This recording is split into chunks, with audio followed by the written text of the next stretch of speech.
Halo, selamat pagi teman-teman semua. Selamat datang di kuliah pagi. Pada video kali ini kita akan membahas tentang ultrasonografi. Oke. Nah, sebelum kita membahas lebih jauh soal ultrasonografi atau USG, kita akan mungkin sedikit mempelajari tentang anatomi ya, tentang planum, karena itu sangat berkaitan dengan USG ya nantinya. Tubuh kita itu untuk yang sagital itu dibagi di tengah-tengah ya, dibagi dua. Jadi membagi tubuh kita menjadi bagian kanan dan bagian kiri. Kalau yang koronal itu baginya di tengah, membaginya depan dan belakang ya. Kalau transversal itu membaginya atas dan bawah. Kenapa kita perlu membahas ini? Karena kerja dari USG itu nanti seperti itu. Ya, nanti kita akan bahas lebih mendalam ya. Nah, selanjutnya ini ada transducer ya, ada probe dari USG. Yang perlu teman-teman perhatikan di probe ini adalah titik yang ada di sini. Titik itu merupakan marker yang nantinya akan tampil juga di layar, akan tampil di layar ini. Kemudian kita akan bahas prinsip kerja dari ultrasonografi. Prinsip kerjanya begini, ketika probe ini memancarkan ultrasound itu lebih dari 20 kHz. Kemudian ultrasound itu akan menembus beberapa bagian dari tubuh kita, ya kan? Akan menembus kulit, kemudian menembus subkutis, kemudian menembus lemak, otot, tulang, tendon, organ ya, dia tembus epitel dan lain sebagainya. Nah, masing-masing organ-organ tersebut itu berbeda-beda dalam meneruskan suara. Jadi ada yang sangat baik, jadi suaranya diteruskan ya, tidak dipantulkan. Sedikit, hanya sedikit yang dipantulkan. Dan ada organ yang sangat intens ya, memantulkan suaranya. Jadi ibaratnya ya, dia itu nggak bisa ditembus sama suara itu. Ya, jadi dia mantul terus. Nah, pantulan ini itu menghasilkan sebuah gambaran yang diolah oleh komputer ya.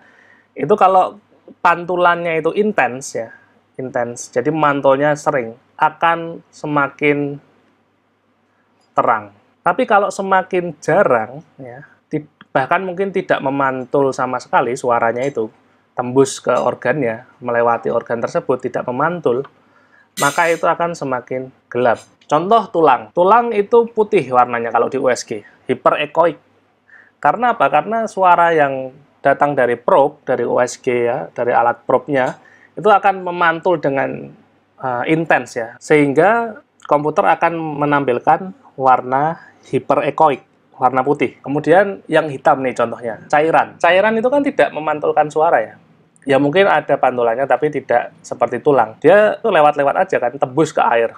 Nah, dengan demikian semakin jarang gelombang itu yang dipantulkan yang balik ke probe ya. Jadi kan misalnya gini, ini nah, bisa probe-nya di sini ya.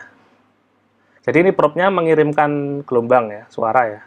Terus kan suaranya akan dipantulkan lagi kalau bendanya itu memantulkan ya. Kalau tidak ya suaranya dilanjutkan ke sana. Nah, semakin jarang atau semakin jarang dipantulkan suaranya itu, maka semakin gelap gambarannya. Hypoechoic. Oke. Ini katakanlah ada seseorang yang akan kita periksa dengan USG ya. Kita letakkan probe-nya di sini. Kalau seperti ini, itu nanti kita memotong tubuh orang ini ya. Gambarannya itu seperti ini, yang akan tampil di layar nanti. Jadi ini ke bagian kepala, ini ke bagian kaki, ini di bagian perut ya, ini di bagian punggungnya dia. Jadi kalau di layar nanti akan seperti ini. Kalian bisa lihat bahwa ini markernya ya, di sini markernya. Nah ini ya. Kalau kepala itu kan superior ya, kalau kaki itu inferior. Walaupun posisinya dia tiduran, kepala tetap namanya superior karena kita nyebut superior inferior kan dengan posisi anatomi kan. Walaupun dia tiduran, kepala ini tetap superior, kaki ini inferior, kemudian perut itu anterior ya kan, yang punggungnya dia itu posterior. Maka kalau kita lihat di layar, markernya di sini, ini markernya di probe-nya, marker ini arahnya kan ke superior. Ya kan? Maka ini superior. Terus yang sebelah sini berarti yang inferior. Kemudian ini kan gambarnya seperti ini ya. Berarti yang di sini anterior, yang sini posterior. Jadi kita itu memotong orang ini dengan potongan sagital. Jadi ini mulai dari kulit, kemudian masuk ke dalam lagi, sampai ke punggungnya dia. Seperti itu ya. Oke, kita ambil contoh lagi. Kalau misalnya probe-nya itu ada di sini, maka marker ini kan ke arah kepala ya. Maka kalau di layar, yang marker ini berarti ke arah sana itu ke arah kepala ya, superior.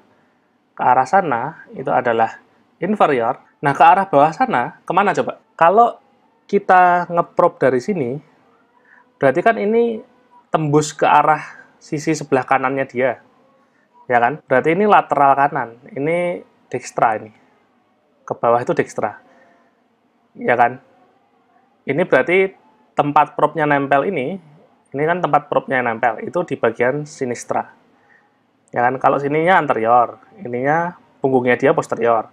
Tapi kan kita ngepropnya kan di bagian sinistranya, di bagian apa sih ini namanya? Linea axillaris anterior apa? Media lah ya. Ini linea axillaris media apa mana nih? Kita kan ngepropnya di sini.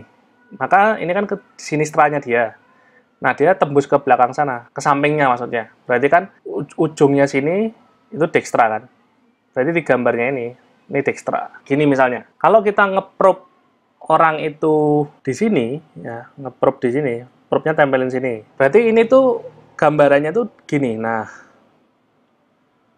dia dari anterior tembus ke posterior. Jadi gambaran di layarnya nanti, ini kan tempelan propnya, ya kan? Ini adalah sisi dextra, ini sisi sinistra, ini superior, ini inferior, ya kan?